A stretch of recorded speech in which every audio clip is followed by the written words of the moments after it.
میں انسانوں سے سخت نفرت کرتا ہوں۔ انہوں نے میری نظروں کے سامنے میرے شیر بابا اور شیرنی امی کو گولی مار دی اور ان کی کھال اتار کر لے گئے۔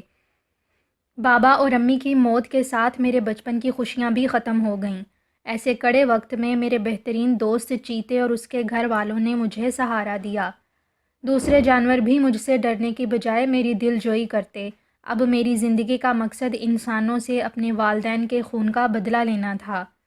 اگر کوئی شکاری جنگل میں کیمپ لگاتے تو میں اور میرے دوست ان پر حملہ کر دیتے اور روپوش ہو جاتے۔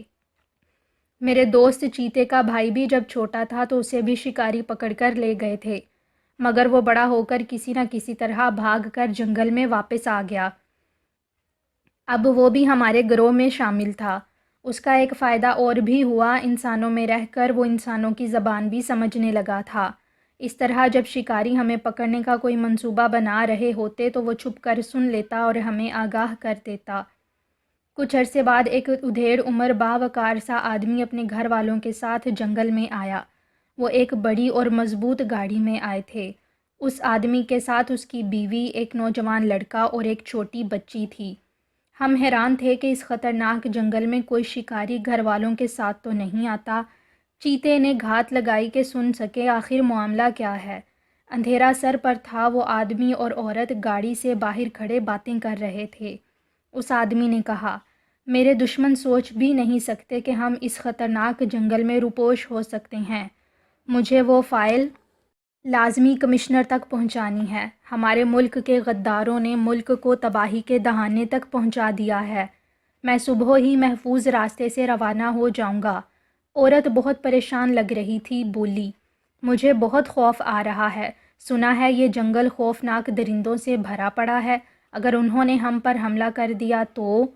آدمی نے اسے تسلی دی، فکر مت کرو، بس دعا کرو۔ ویسے بھی اپنی گاڑی بہت مضبوط اور شیشے بلٹ پروف ہیں۔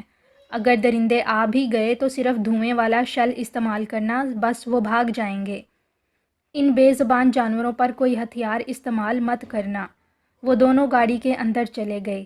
چیتے نے ہمیں ان کی پوری گفتگو سے آگاہ کر دیا۔ میں سوچ میں پڑ گیا کہ انسان بھی کوئی اچھا کام کر سکتے ہیں، کیونکہ اب تک میں نے انسانوں کا ظالم روپ ہی دیکھا تھا، مگر یہ آدمی اپنی اور اپنی بیوی بچوں کی جان خطرے میں ڈال کر بھی جانوروں کی بھلائی کی بات کر رہا ہے۔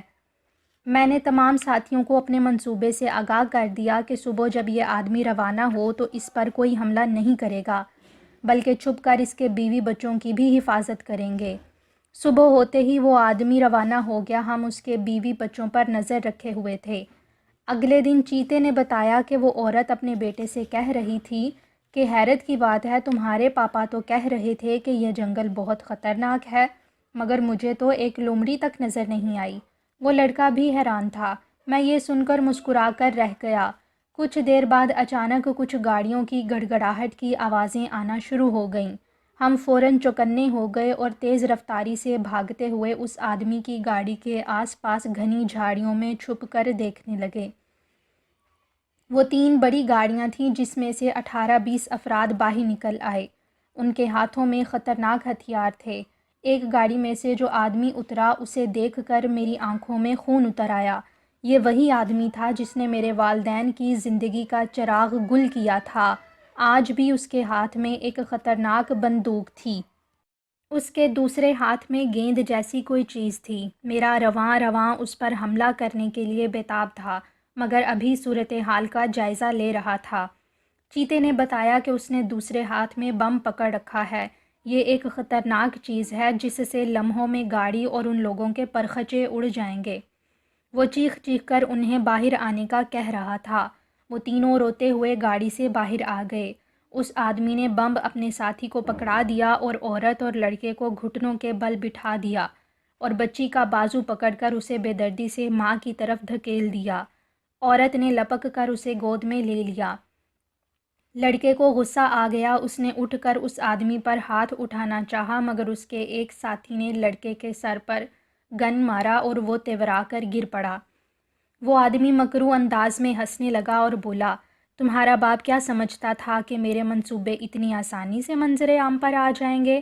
اس کا ایک قریبی ساتھی جس پر تمہارا باپ دل و جان سے اعتماد کرتا تھا، میں نے خرید لیا ہے۔ اسی نے مجھے تمہاری روپوشی کی جگہ بتائی تھی۔ تمہارے باپ کو کمشنر کے آفس پہنچنے سے پہلے ہی ہم نے پکڑ لیا۔ یہ کہہ کر اس نے ایک ساتھی کو اشارہ کیا۔ اس نے پچھلی سیٹ پر پڑے آدمی کو گھسیٹ کر نیچے اتارا اور زمین پر پٹخ دیا۔ اسے دیکھ کر اس عورت کی چیخیں نکل گئیں۔ وہ اس کا شوہر تھا۔ وہ زخمی اور نیم بے ہوشی کی حالت میں تھا۔ بچے بھاگ کر اپنے باپ سے لپٹ گئے۔ اس آدمی کے چہرے پر ایک مکروہ مسکراہٹ تھی۔ وہ بولا، پہلے میں تمہاری عزیز بیٹی کو گولی ماروں گا تاکہ تم نشان عبرت بن جاؤ اور تمہیں پتہ چل جائے کہ مجھ سے ٹکر لینے کا انجام کتنا بھیانک ہوتا ہے۔ یہ کہہ کر اس نے گن بچی کی طرف سیدھی کر لی۔ اب یہی وقت تھا حملہ کرنے کا۔ میں نے ایک زوردار دھاڑ ماری۔ میرے تمام ساتھیوں نے بیک وقت ان ظالم لوگوں پر حملہ کر دیا۔ انہیں اپنی گنیں سیدھی کرنے کا موقع بھی نہ ملا۔ وہ آدمی اور اس کے بچے حیرت سے یہ منظر دیکھ رہے تھے کہ کوئی درندہ ان کی طرف دیکھ بھی نہیں رہا ہے۔ وہ آدمی کو سہارا دے کر گاڑی تک پہنچ گئے۔ عورت اور بچے گاڑی کے اندر چلے گئے مگر پروفیسر گاڑی کا سہارا لے کر باہر کھڑا رہا۔ میں اس ظالم آدمی کو اپنے نوکیلے دانتوں سے بری طرح ادھیڑ رہا تھا۔ کچھ لمحوں بعد اس کی چیخیں تھم گئیں۔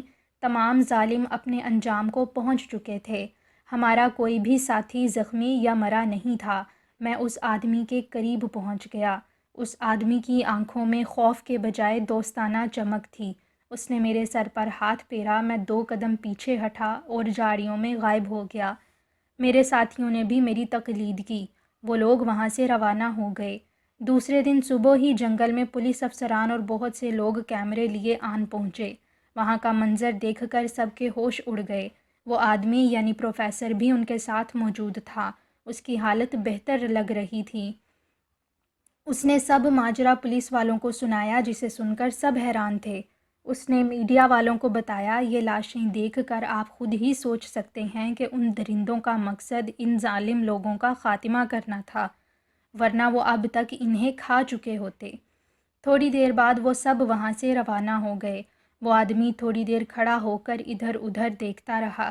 میں نے جھاڑیوں میں سے اپنا چہرہ ذرا سا اوپر اٹھایا۔ اس آدمی نے مسکرا کر میری طرف دیکھا اور ہاتھ ہلا کر گاڑی میں بیٹھ کر چلا گیا۔